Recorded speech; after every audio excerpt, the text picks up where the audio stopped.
Well said. Thank you.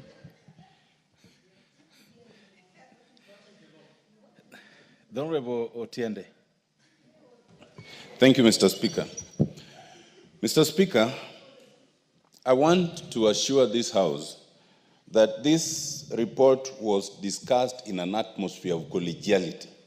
And indeed, there are no fundamental disagreements within the committee, not even with our counterparts from the Senate, at least for the meetings we attended.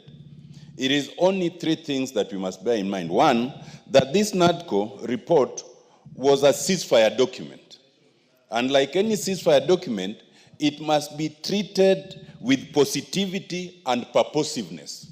Wherever it appears not to achieve what was intended, it is our collective business to ensure it does. Secondly, it was fast-tracked for obvious reasons. The Honorable Murugara and I were in the first NADCO. For reasons we don't have to discuss now, it died a natural death, and we came to NADCO 2, and now we are here. The generality of the report is to support the NADCO report. But as with everything that was fast-tracked, there are some ideas that were left inchoate. They were incomplete. The committee endeavored to complete their purposes. In some instances, we were given options, as with the two-thirds gender. The report suggested... The Honorable Sabina Chege shall do the right thing. She will always do the right thing in the House. You'll... Crisscrossing. No, you can't do that. This is your third term. This is your third term in Parliament. Do the right thing. It is called compounding an impropriety. Thank you. So I was explaining, Mr. Speaker, that in some instances it gives us two options, as with the two-thirds gender. You could say you could go for top-up, or you could create special seats, or you could do what Honorable Karoli was suggesting. So the committee settled for the top-up, and I'll talk about that.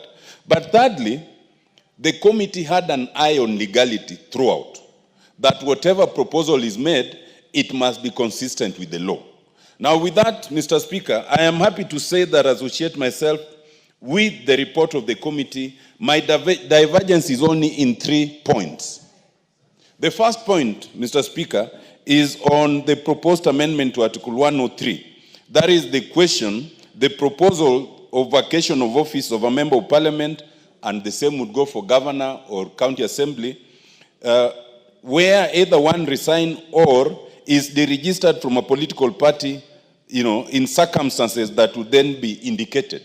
The point here is this: our constitution now, and I put that word there myself, has provision for deeming one to have left a political party. That provision has never been implemented in the 14 years that we've had the constitution. Why? Because it requires the speaker to do something else. The speaker must trigger it by now saying that the member is deemed. And as long as you don't present a letter, the speaker, wherever convenient, will not deem you to have left. I think it has brought a very untidy situation. I believe the position should be that when I'm elected a member of parliament, as indeed, Mr. Speaker, you are elected as a member of parliament for Ugenya on MDG, there are people who elect you because of you, and there are people who elect you because of the party. If you decide that the party is no longer important enough, then you should face your electorate yourself. And that is what the proposal sought to achieve. But the committee rejected it. I am persuaded, and on this we were with Honorable TJ Kajwang, that that provision should not be thrown out as the committee has proposed.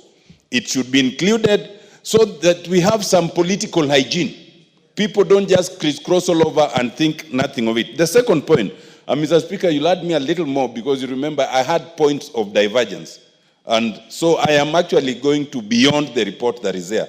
But I'm only speaking to three things. It's what you have first. Yes. The second point is in relation to the question of Prime Minister. We pointed out there that the report uses the word Prime Minister, but everywhere else, 2 more minutes. It is Cabinet Secretary.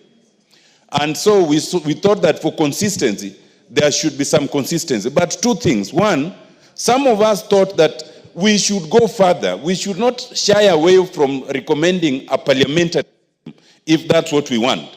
and then stop at having a presidential system and just changing names. And more importantly, I also pointed out there that this is a proposal that would require a referendum, and we must just be honest with it. Thirdly is on the 2/3 gender principle. Now, this is a very delicate thing because it's a question of achieving full representation as against the cost of representation. It's not an easy balance. And all I've pointed out there are two things. One, that as we do this, we must take the courage to go back to the people, also in a referendum. Because if you look at Article 10(2)(a), and you look at Article 255, I'm persuaded that this is also a referendum question. Also because when you increase the number of members of parliament to beyond a certain level, you are not just affecting the functions of parliament, you are affecting the functionality of parliament. So as we are taking the other fundamental question, we must be prepared to take this question also so that Kenyans help us resolve that very delicate issue of cost versus representation. It is only on those three issues that I had a divergence with the committee. But on all the others, we are on all fours. So, Mr. Speaker, I support the report of the committee. Thank you. What is the point of order? Honorable Speaker, I was considering the debate in the House as very mighty, as it is speaking on the complexity of politics in this country. And in that regard, I'm considering the House in terms of Standing Order number 35.